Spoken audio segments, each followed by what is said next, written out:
সবাই পড়েন আলহামদুলিল্লাহি রাব্বিল আলামিন আর রাহমানির রাহিম মালিকি ইয়াউমিদ্দিন ইয়্যাকা না'বুদু ওয়া ইয়্যাকা নাস্তাঈন ইহদিনাস সিরাতাল মুস্তাকিম সিরাতাল লাযীনা আন'আমতা আলাইহিম গায়রিল মাগদুবি আলাইহিম ওয়ালাদ-দাল্লিন। আমিন। সূরা ফাতিহা কোরআনে কারীমের সর্বপ্রথম একটি পূর্ণাঙ্গ সূরা যেটি, সেই সূরাটির নাম হচ্ছে সূরা ফাতিহা।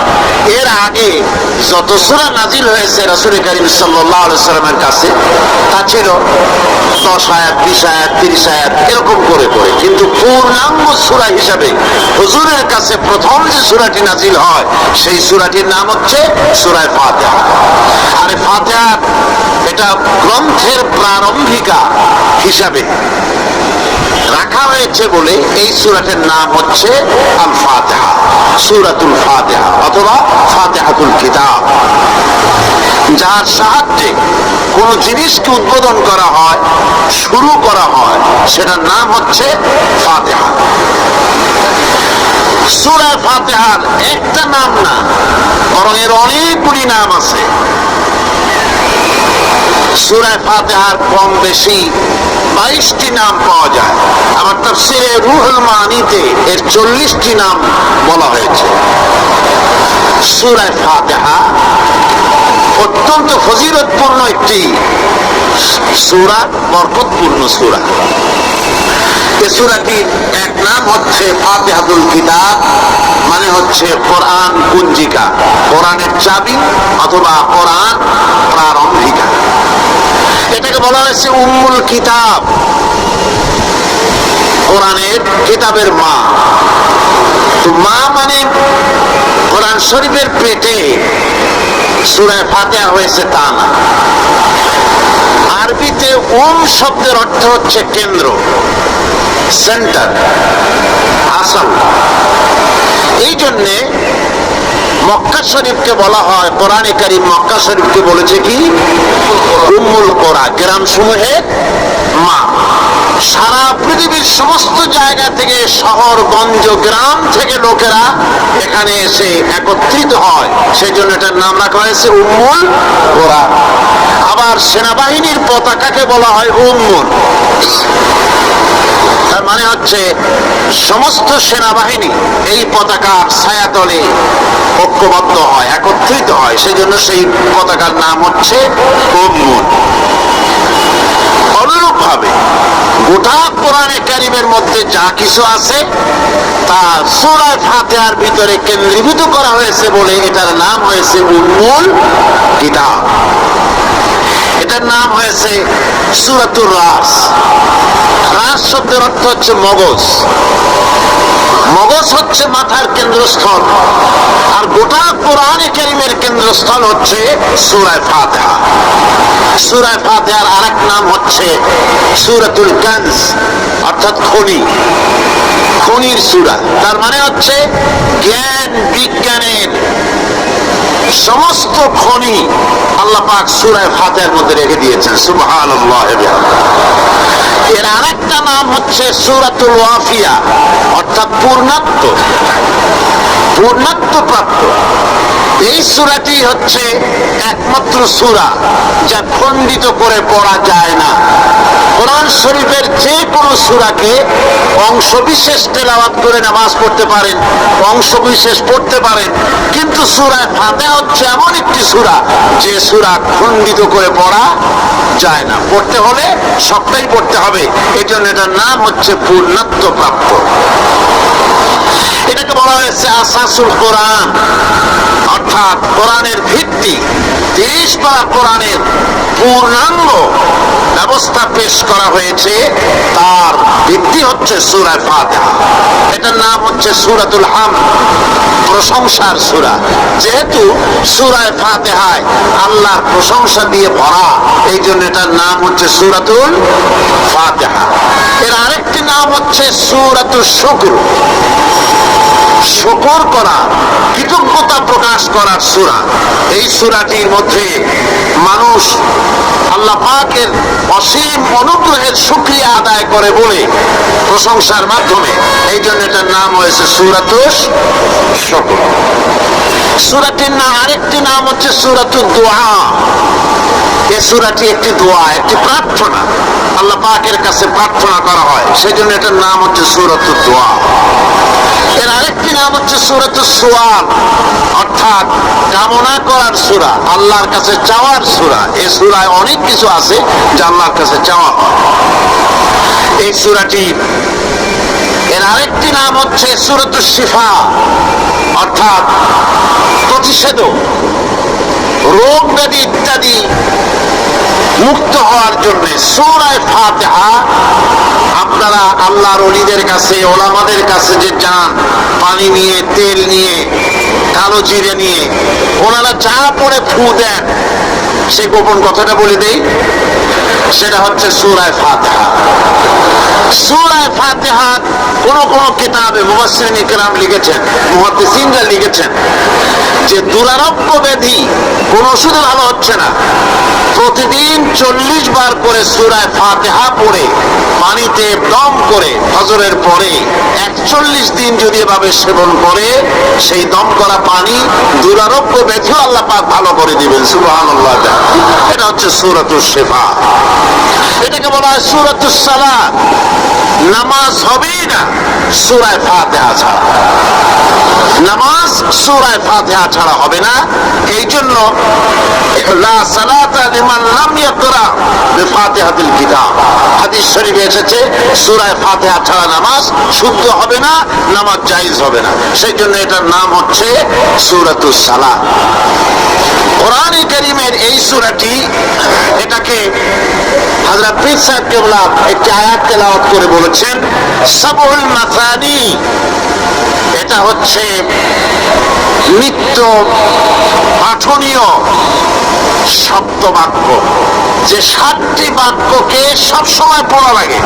তার মানে হচ্ছে যে ব্যক্তি নামাজ পড়ে 5 ওয়াক্ত 24 ঘন্টার ভিতরে সূরা ফাতিহা একেবারে কম করেও যদি হয়, তাহলে 40 বার এই সূরা 24 ঘন্টায় নামাজি ব্যক্তিকে পড়তে হয়। এই জন্য সবসময় পাঠনীয় এই সূরাটি। সূরাটি মোট অক্ষর সংখ্যা হচ্ছে 113, শব্দ সংখ্যা হচ্ছে 25টি। এটি হচ্ছে সূরা ফাতিহা। একটি রুকু, 7টি আয়াত। নাজিলের অবতীর্ণ হওয়ার স্থান হচ্ছে মক্কা আল মুকাররমা। রাসূল করিম সাল্লাল্লাহু আলাইহি ওয়াসাল্লামের মক্কি জিন্দেগিতে সূরাটি অবতীর্ণ হয়। শুরু হচ্ছে সূরা ফাতিহা। আলহামদুলিল্লাহি রাব্বিল আলামিন। সূরা ফাতিহা আমি বলি, এটি যেন একটি অভিনন্দন পত্র। এটি কি? অভিনন্দন পত্র। বান্দা দিচ্ছে তার রবকে, রবের ভাষায় শেখানো অভিনন্দন পত্র বান্দা তার রবকে প্রকাশ করছে, দিচ্ছে। অভিনন্দন পত্রে 3টা জিনিস থাকে, আপনারা লক্ষ্য করে শুনলে বুঝতে পারবেন ইনশাআল্লাহ। একবার ভাবুন যে কত বড় কথা 30 পারা কোরআনের মধ্যে যা আছে, তার 7টা আল্লাহ পাক তার সারাংশ সূরা ফাতিহায় ঢুকাইছে। তাহলে এটা জিনিসটা কি, এটা বুঝতে হবে, এবং সেই ধরনের অন্তর নিয়ে, মন নিয়ে বুঝতে হবে আর বুঝতে চেষ্টা করতে হবে। আমি ধীরে ধীরে আপনাদের সামনে পেশ করব ইনশাআল্লাহ, বিইজনিল্লাহ, বিমাশিয়াতিল্লাহ, বিফদলিল্লাহ। সূরা ফাতিহার মধ্যে আমি বলেছি এটা একটি অভিনন্দন পত্রের মতো। কিরকম? অভিনন্দন পত্রে তিনটা জিনিস থাকে। কয়টা জিনিস থাকে? তিনটা। প্রথমে থাকে প্রশংসা। অভিনন্দন পত্রের প্রথমে কি থাকে? প্রশংসা। 2 নম্বরে থাকে পরিচয়। 3 নম্বরে থাকে দাবি। 3 নম্বরে থাকে দাবি। প্রথমেই দাবি করা হয় না, এটা ঠিক না। প্রথমেই প্রশংসা। সমস্ত অভিনন্দন পত্র আপনারা দেখবেন, মন্ত্রী আসুক, প্রেসিডেন্ট আসুক, অভিনন্দন পত্র পেশ করা হয়, সুন্দর ভাষায় লেখে, হে সংগ্রামী জননায়ক, গরিবের বন্ধু, জাতির কিছু একটা, এইভাবে করে বহুত প্রশংসা করে তারপরে তার নাম খুঁজে পাওয়াই মুশকিল প্রশংসার ঠেলা। আপনার আগমনী বার্তায় আমাদের এই চট্টগ্রামের আকাশ বাতাস মুখরিত, আবার বৃদ্ধ বনিতা আনন্দে উদ্বেলিত। কে কি করবে দিশে করতে পারছেন। এরকম প্রশংসা। এই প্রশংসা দিয়ে তারপরে বলে আমরা চট্টগ্রাম কলেজের কর্তৃপক্ষ, আমাদের বেড়া নাই, টিন নাই, চাল নাই, ইট নাই, সিমেন্ট নাই, আমাদের এগুলি দাবি। তাহলে প্রথমে গেল প্রশংসা, 2 নম্বরে পরিচয়, 3 নম্বরে দাবি। মূলত এই ভদ্রতা প্রথমে কেউ বলে না, মন্ত্রী সাহেব চিটাগমে আসছেন তো, আমাদের দাবি না মিটাইয়া ঠ্যাং আস্ত নিয়ে ঢাকা ফিরতে পারবেন না, এরকম বলে নাকি? এরকম বললে কিছুই পাওয়া যাবে না। মূলত এই যে ভদ্রতা, এই শালীনতা, এই শিষ্টাচার শিক্ষা দিয়েছে আল কোরআন। সুবহানাল্লাহ। বান্দাকে কিছু চাইতে হবে, আর চাওয়াটা শিখিয়েছেন কে? আল্লাহ। কে শিখিয়েছে? বান্দাকে একটা বড় জিনিস চাইতে হবে, একটা বড় জিনিস চাইতে হবে আল্লাহর কাছে। সে চাওয়াটা কি সেটাও আল্লাহ শিখিয়েছে। যেহেতু আমরা তো জানি না, বুঝি না, আল্লাহ আমাদের কত মেহেরবান, তার কত দয়া, আমাদের শিখিয়ে দিচ্ছেন কেমনে প্রশংসা করতে হবে, কেমনে পরিচয় দিতে হবে, আর কেমনে দাবি করতে হবে। তিনটি জিনিস সূরা ফাতিহার মধ্যে আল্লাহ পাক ঢুকিয়ে দিয়েছেন। সুবহানাল্লাহ।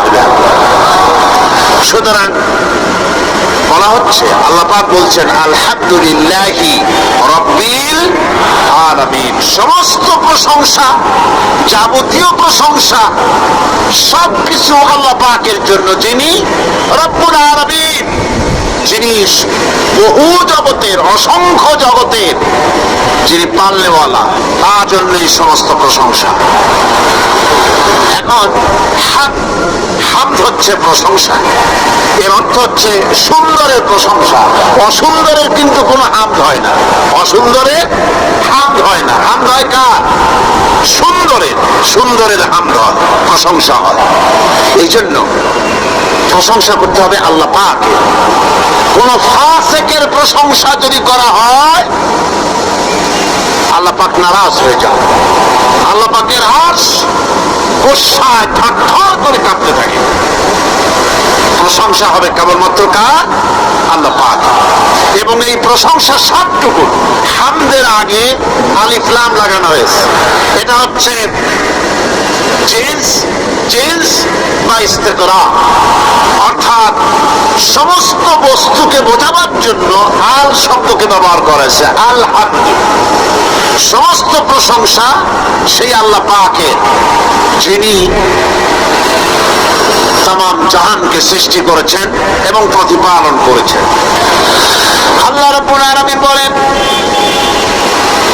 আমরা শুরু করছি সূরা ফাতিহা, অভিনন্দন পত্র দিচ্ছি। কারে দিচ্ছি?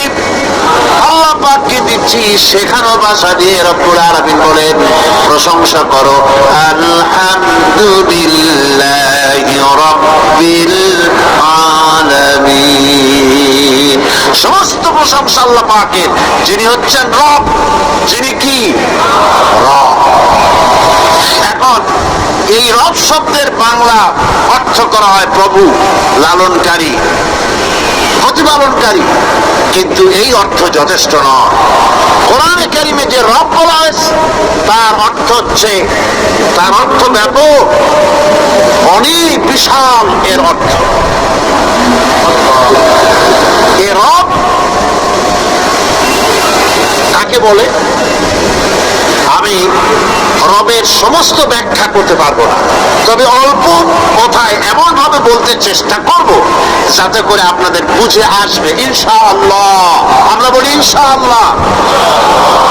এখন আপনারা যদি আমাকে প্রশ্ন করেন যে অত কথা বুঝি না, এক লাইনে এক বাক্যে বুঝাই দেন রব কাকে বলে, তাহলে আমি কথাটা এইভাবে বলবো, যাহার যখন যে জিনিসে যতটুকু প্রয়োজন তাহাকে তখন সেই জিনিস ফরিয়াদ করার আগে যিনি পৌঁছে দেন তার নাম হচ্ছে রব। রব হচ্ছে তার মধ্যে রুবুবিয়তের সম্পূর্ণ কোয়ালিটিতে ভর্তি। আল্লাহ পাকের মধ্যে রুবুবিয়তের কোয়ালিটি। রব শুধু সৃষ্টি করে ছেড়ে দেন না, প্রতিপালন করেন, পূর্ণতায় পৌঁছে দেন। সুবহানাল্লাহ বলতে ইচ্ছে করে না ভাইরা? দেখেন আল্লাহ রাব্বুল আলামিন এমন রব, বাংলাদেশের কুকুর আর আমেরিকা ইউরোপের শীত প্রধান দেশের কুকুর একরকম নয়। আমাদের দেশের পশু ইউরোপ আমেরিকা শীত প্রধান দেশের পশু একরকম নয়। তার কারণ হলো আমাদের দেশে শীত কম, নাতিশীতোষ্ণ অঞ্চলের মধ্যে খানিকটা পড়ে যায়।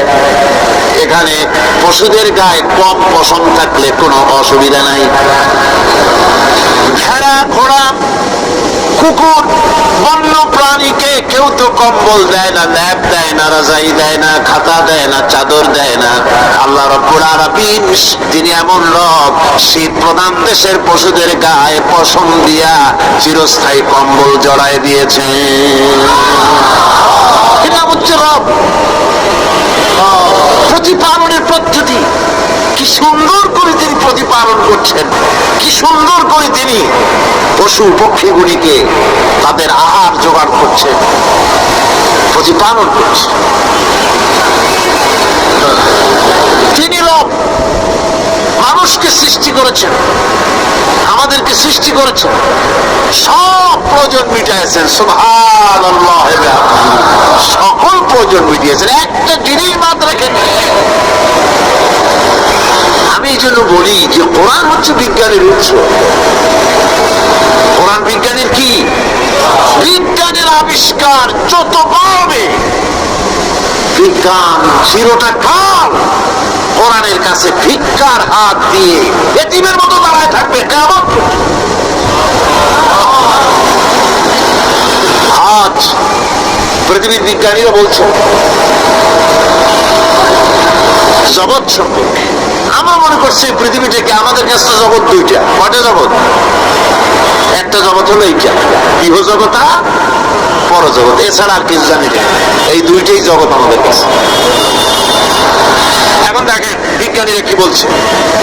বিজ্ঞানীরা বলছেন সৌরজগতে শুধু আমাদের সৌরজগৎটাই শেষ না, অসংখ্য সৌরজগৎ আছে মহাশূন্যে, অসংখ্য সৌরজগৎ। পৃথিবীর প্রতি 4 বিলিয়ন মানুষ যদি এক একটা সৌরজগৎ দখল করে, তাতেও সৌরজগৎ শেষ হবে না। আরো সহস্র সহস্র বিলিয়ন বিলিয়ন সৌরজগৎ আরো ফাঁকা পড়ে থাকবে। এত সৌরজগৎ আল্লাহ সৃষ্টি করেছে।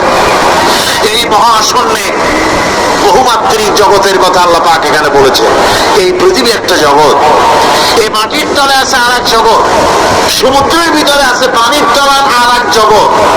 আর মহাশূন্য যে কি তা আপনার মাথায় শূন্য হয়ে যাবে চিন্তা করতে করতে।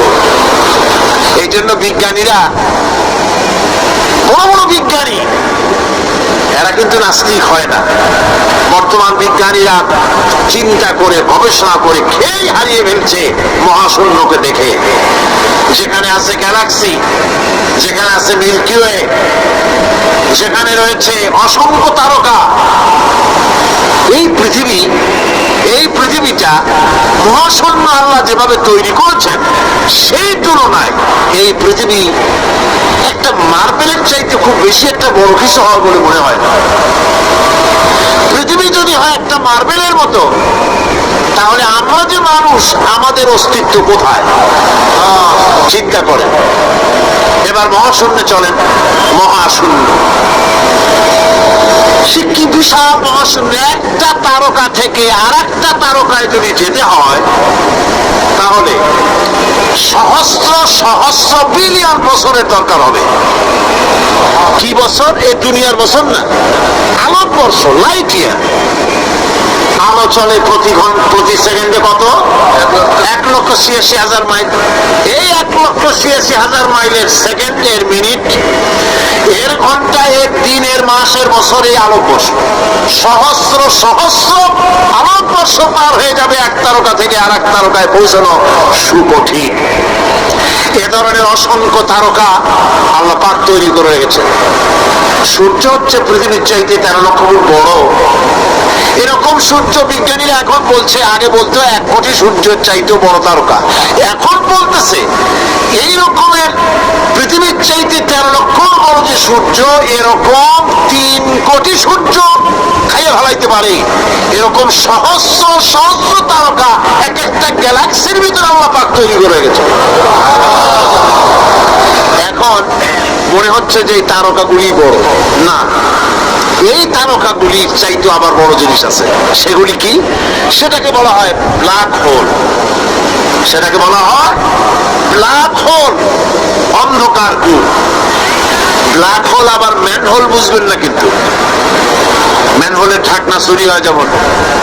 তবে একটা দৃষ্টান্ত আপনি বুঝতে পারেন, রাস্তায় রাস্তায় যেমন অসংখ্য ম্যানহোল আছে, ওই রকম করে মহাশূন্যে অসংখ্য ব্ল্যাক হোল আছে, একটা দুইটা না, অসংখ্য। এই ব্ল্যাক হোল আবার দেখা যায়, অদৃশ্য ব্ল্যাক হোল। এই ব্ল্যাক হোলগুলো কি? এগুলি কোরআনে কারীমের মধ্যে আল্লাহ পাক বলেছেন, ফালা উকসিমু বিমাওয়াকিন নুজুম, ফালা উকসিমু বিমাওয়াকিন নুজুম। শপথ সেই পতন স্থানের যেখানে নক্ষত্র সমূহ ধ্বংস হয়ে যায়, ধ্বংসপ্রাপ্ত হয়। কসম সেই স্থান সময়ে। সুবহানাল্লাহ। এই অন্ধকার কূপের, এই অন্ধকূপের কসম করছেন আল্লাহ পাক। সে অন্ধকূপটা কি? সেই ব্ল্যাক হোলটা কি? সেই ব্ল্যাক হোল হচ্ছে ওই যে তারকার কথা বললাম, যে সূর্য খাইতে পারে, 3 কোটি সূর্য খাইতে পারে, এই রকমের তারকাগুলি ঘুরতে ঘুরতে কোন এক কারণে যখন সে ব্ল্যাক হোলের রেঞ্জের মধ্যে এসে যায়, তখন ব্ল্যাক হোল ওকে এমন ভাবে চুষে হজম করে ফেলে, যেমন বাচ্চা চকলেট চুষা খাইয়া ফেলায়। এইরকম ব্ল্যাক হোলগুলি অত বড় তারকাগুলি খাইয়া চুষা শেষ করে ফেলে দেয়। বিজ্ঞানীরা বলেছেন, আমাদের এই পৃথিবীটা, আল্লাহ না করুন কখনো, এই পৃথিবীটা যদি কোনো ব্ল্যাক হোলের আওতায় পড়ে, ওর রেঞ্জে আসে, তাহলে মাত্র 2 সেন্টিমিটারের মধ্যে পৃথিবীটা তার ঘনত্ব লাভ করে ব্ল্যাক হোলের মধ্যে অদৃশ্য হয়ে যাবে, হারায় যাবে, অস্তিত্ব থাকবে না। আল্লাহ পাক, আশ্চর্য লাগে আমার, বিজ্ঞানের বইপত্র যখন পড়ি আমার কাছে আশ্চর্য লাগে। 1400 বছর আগে নবী কোন বিজ্ঞানাগারে পড়াশোনা করেন নাই, কোন সায়েন্স নিয়ে রিসার্চ করেন নাই। সেই নবীর মুখ থেকে এমন বিজ্ঞানময় কোরআন আল্লাহ বের করালেন, যে আজকের পৃথিবীর মডার্ন যুগের বিজ্ঞানীরা কোরআনের কাছে এতিম হয়ে দাঁড়ায় আছে। পৃথিবীর কোন বিজ্ঞানী বলতে পারবে না যে কোরআনে কারীমের অমুক আয়াতটা আনসাইন্টিফিক, এটা হাদিস আমাদের বিজ্ঞানের সাথে মিল খায় না, এমন কথা বলতে পারবে না। বরং কোরআন সার্টিফাই করবে তোমার এই বক্তব্য, তোমার এই থিওরি মোস্ট আনসাইন্টিফিক। কোরআন বলবে, ওরা বলতে পারবে না যে আয়াতটা আনসাইন্টিফিক। সুতরাং কোরআন হচ্ছে মহান বিজ্ঞানময়, কোরআন হচ্ছে আল্লাহ পাকের দেওয়া এক মহান বিধান, যে কোরআনের কারণে আল্লাহ পাক আমাদেরকে হেদায়েত দান করেছে। সুতরাং এই কোরআন হচ্ছে, কোরআনের মধ্যে যা আছে, গোটা কোরআনে যা আছে সব সূরা ফাতিহায় আছে। সুবহানাল্লাহ বিহামদি। আল্লাহ পাক বলছেন আলহামদুলিল্লাহি রাব্বিল আলামিন। মুহাব্বতের সাথে পড়েন সবাই, আলহামদুলিল্লাহি রাব্বিল আলামিন। সমস্ত প্রশংসা, যাবতীয় প্রশংসা সে আল্লাহ পাকের, যিনি তামাম জাহানের পালনেওয়ালা রব। আল্লাহ পাক তার কাছে যখন বান্দা আলহামদুলিল্লাহি রাব্বিল আলামিন বলে, তখন প্রশ্ন হয় যে তার যার প্রশংসা তুমি করছো, তোমরা করছো, তার কি আরো কোনো কীর্তন আছে নাকি? আমরা বলি আর রহমানির রহিম, তিনি পরম দাতা এবং দয়ালু। রহমান এবং রহিম দুটি হচ্ছে সমঅর্থবোধক, প্রায় কাছাকাছি অর্থবোধক শব্দ। অসীম মেহেরবান এবং বিশেষ করুণাময় তিনি, যিনি রহমান এবং রহিম। রহমান রহিম আল্লাহ পাকের দুটি গুণবাচক নাম। রহমান অপেক্ষা রহিম অপেক্ষা রহমান, এটা হচ্ছে বেশি ব্যাপক অর্থবোধক, যার জন্য তাফসীরে বলা হয়েছে আর রহমানু যুর রাহমাতিশ শামিলা লিজামিল খালায়েক ফিদ দুনিয়া ওয়াল মুমিনিনা ফিল আখিরাহ। অর্থাৎ রহমান তিনি, যিনি এমন রহমতের মালিক যা বিশ্বত গোটা বিশ্বের সমস্ত মানুষের জন্য প্রযোজ্য। আর রহিম হচ্ছে শুধু কিয়ামতের দিন পৃথিবীতে রহমান, যিনি দয়াবান পৃথিবীর সমস্ত মানুষের জন্য এবং কিয়ামতে শুধু মুমিনদের জন্য। রহমান কিয়ামতে শুধু মুমিনদের জন্য। আর রহিম হচ্ছে আর রহিম যুর রাহমাতি শামিলা লিল মুমিনিনা ইয়াউমিল কিয়ামা। রহিম হচ্ছে শুধুমাত্র কিয়ামতের দিন আল্লাহ রাব্বুল আলামিন শুধু মুমিন লোকদের জন্য এই বিশেষ দয়া কিয়ামতের দিন করবেন। এখন রহমান হচ্ছেন পৃথিবীর সমস্ত মানুষের জন্য, সমস্ত প্রাণীর জন্য। তার দান থেকে কেউ বঞ্চিত থাকবে না, সকলের জন্য তার দানের দরজা অবারিত, উন্মুক্ত। এই পৃথিবীর মুখে আমরা দেখতে পাই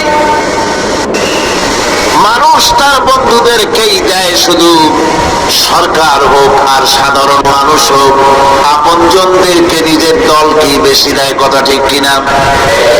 নিজের দলের প্রতি, আত্মীয় স্বজনের প্রতি স্বজন প্রিয়তা মানুষের শরীরের ভিতরে রোগ হিসাবে কাজ করে, আর এভাবে করে নিজের দল আর আত্মীয় স্বজনকে বেশি করে সুযোগ সুবিধা দেয়। শত্রুকে কেউ দেয় না, শত্রুকে কেউ ডেকে ডেকে কোনো জিনিস দিতে চায় না বা দেয় না। আল্লাহ রাব্বুল আলামিন এমন রহমান, এমন দয়াবান, এমন মেহেরবান, যারা তার ইবাদত করে, যারা তাকে স্বীকার করে, আল্লাহ বলে তাকে যারা সেজদা দেয়, আল্লাহ পাক তাদেরকেও দেন। আর যারা আল্লাহকে অস্বীকার করে, আল্লাহ রাব্বুল আলামিনকে মানে না, তার গুণাবলীকে স্বীকার করে না, তার অস্তিত্ব স্বীকার করে না, তারপরেও আল্লাহ রাব্বুল আলামিন কোন নাফরমান বান্দাকেও রহমত থেকে বঞ্চিত করেন না। যেই হোক, বেনামাজি হোক, মুরতাদ হোক, নাস্তিক হোক, তারপরে আল্লাহর অনুগ্রহ থেকে সে বঞ্চিত থাকে না। কথা ঠিক কিনা? বরং এটাই আমরা দেখি, নামাজি, দিনদার, পরেশগার মানুষ তার বরং কম থাকে, সে বরং কম পায়। বাড়ি নাই, ঘর নাই, কলকারখানা নাই, আর নামাজ রোজা করে না, হজ যাকাত করে না, আল্লাহর সাথে বিরোধিতা করে, আল্লাহরে মানেই না, বলে দেয়ার ইজ নো গড, স্রষ্টা বলতে কেউ নাই, ইট ড্রিঙ্ক এন্ড বি মেরি, এই হচ্ছে তাদের থিওরি, তাদের দর্শন, তাদের ফিলসফি। এই জাতীয় লোকগুলি বরং দেখা যায় তারা ক্ষমতা পায়, বাড়ি হয়, গাড়ি হয়, কল হয়, কারখানা হয়, সম্মান পায়। এটা হচ্ছে, এটা কেন? এর কারণ হচ্ছে আল্লাহ রাব্বুল আলামিন এই পৃথিবীর কোনো মূল্য দেন না। এই পৃথিবীর মূল্য যদি আল্লাহ পাকের কাছে একটা মশার দানার তুল্য যদি হতো, আল্লাহ পাক বিদ্রোহীদেরকে, কাফেরদেরকে এক ঢোক পানি আল্লাহ পাক গিলতে দিতেন না। এবার চিন্তা করেন, আল্লাহর ব্যাপারে যে দৃষ্টান্ত দেওয়া হয়েছে, দৃষ্টান্তটা কত গুরুত্বপূর্ণ। মশার দানার তুল্য, মশার দানার তুল্য এই পৃথিবীর দাম নাই আল্লাহর কাছে। আপনাকে যদি কেউ 10 লক্ষ মশার দানা বহু কষ্ট করে জোগাড় করিয়া যদি কেউ দেয়, তাহলে আপনি কয় টাকা দিয়ে কিনবেন? 4 পয়সা দিয়েও, একজনে বলছে 4 পয়সাও দিবেন। তাহলে বোঝেন এর কোনো মূল্য নাই। একটা মশার দানার তুল্য মূল্য আল্লাহ পাক এই পৃথিবীর দেন না, যার কারণে অবারিত মুক্ত হস্তে আল্লাহ পাক সমস্ত মানুষের জন্য, প্রাণী জগতের জন্য তিনি করুণা করেছেন সকলকে। এই করুণাময় রহমান আল্লাহ পাক তিনি গুনাহগারদেরকে, যারা আল্লাহ পাকের ফরমাবরদি করতেছে, তাদেরকে সকলকে আল্লাহ পাক সমানভাবে তার জিনিসগুলিকে তিনি দিয়ে দিচ্ছেন। এটা হচ্ছে রহমান। আর রহিম হচ্ছে, হাদিস শরীফে বলা হয়েছে, আর রহমান রহমানুদ দুনিয়া ওয়াল আখিরাহ, আর রহিম রহিমুল আখিরাহ। মুমিন রহমান তো শুধু আল্লাহ পাক দুনিয়া এবং আখিরাতের জন্য, আর রহিম শুধুমাত্র আখিরাতের জন্য। আবার কোন কোন আয়াতে বলা হয়েছে যে আল্লাহ পাক দুনিয়ার মানুষের জন্য রহিম। একটি আয়াতে ভাবে বলা হয়েছে, ওয়াল্লাযী ইউসাল্লি আলাইকুম ওয়া মালাইকাতুহু লিয়ুখরিজাকুম মিনাল যুলুমাতি ইলান নূর ওয়া কানা বিল মুমিনিনা রহিমা। সে আল্লাহ তোমাদের প্রতি রহম করেছেন, রহমত নাজিল করেছেন, এবং তার ফেরেশতাগণ এই উদ্দেশ্যে যে তোমাদেরকে তিনি অন্ধকার থেকে আলোর দিকে বের করে নিয়ে আসবেন। আর তিনি হচ্ছেন মুমিনদের জন্য রহিম, অত্যন্ত দয়াবান। আরবি ভাষায় আর রহমান অন্তর জগতের এমন একটি নম্র উচ্ছ্বাসিত অবস্থার প্রতি ইঙ্গিত করে, যার ফলে তার স্বতঃস্ফূর্তভাবে নিজের থেকেই মহানুভবতা এবং প্রীতি ও মহব্বতের হিংসার বহির্প্রকাশ ঘটে। তাই রহমতের মধ্যে আছে স্নেহ, আছে প্রীতি, আছে অনুগ্রহ। আল্লাহ পাকের রহমতটা কি জিনিস?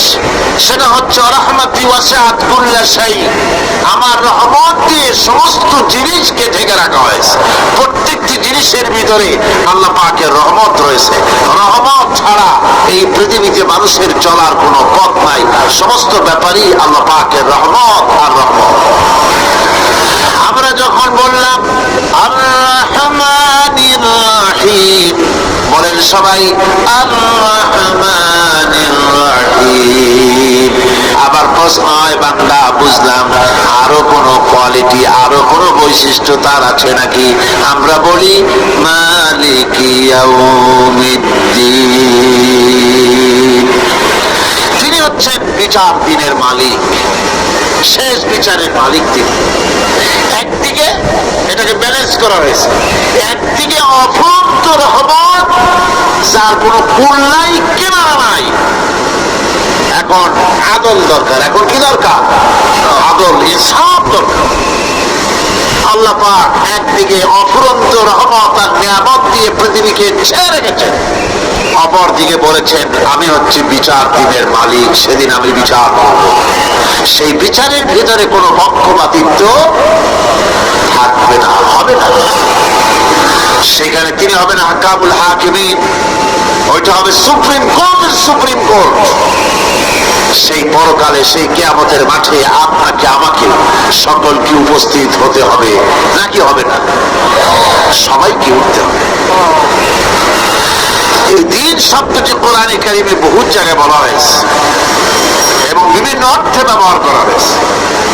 যেমন দিন শব্দের অর্থ প্রভাব, প্রতিপত্তি, আধিপত্য, ইতাআত, বন্দেগী, দাসত্ব, আনুগত্য, নীতি, পথ, পন্থা, হিসাব, ফয়সালা, প্রতিদান, প্রতিফল, এরকম অনেক অর্থ, অনেক অর্থে দিন শব্দ কোরআনে কারিমের মধ্যে ব্যবহৃত হয়েছে।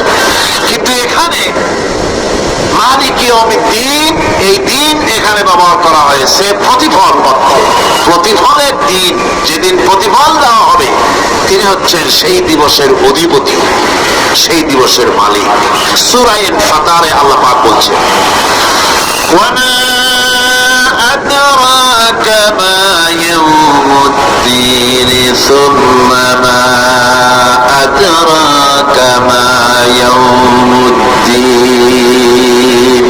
বিচারের দিনটি কি তা তোমাকে কে জানালো?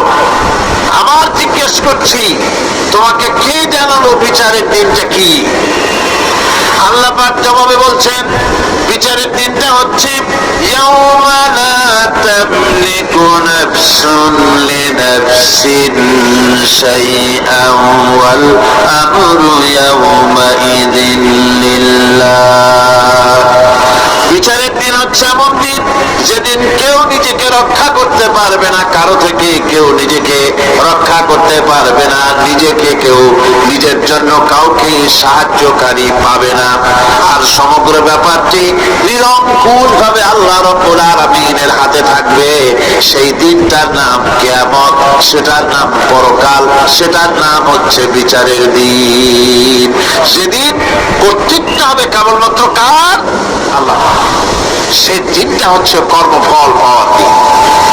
লাহা মা কাসাবাত ওয়া আলাইহা মা কাসাবাত। প্রত্যেক মানুষই সে উপার্জন অনুসারে সেখানে ফল পাবে।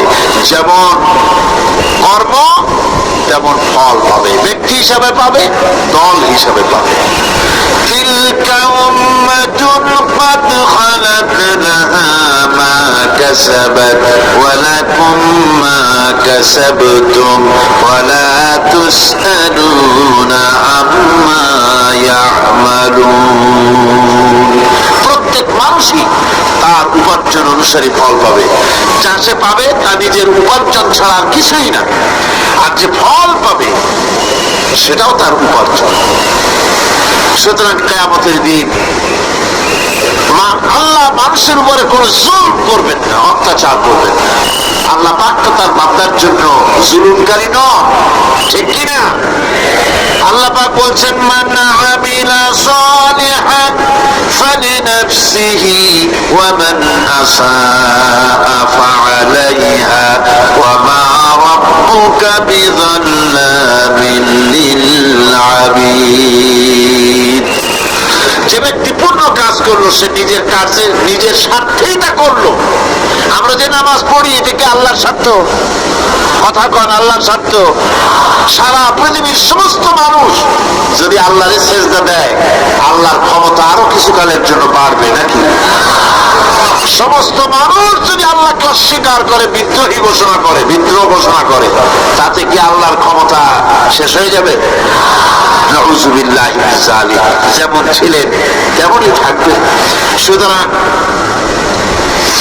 আমরা যা করি, আমরা নামাজ পড়ি নিজেদের জন্য, আল্লাহকে খুশি করার জন্য, কিন্তু কল্যাণটা আমার। কল্যাণটা কার? আমার। রোজা, হজ, নামাজ যাকাত তেলাওয়াত যা করি সব আল্লাহকে খুশি করার জন্য, কিন্তু স্বার্থ পুরাটাই আমার কল্যাণের জন্যই আমি করি।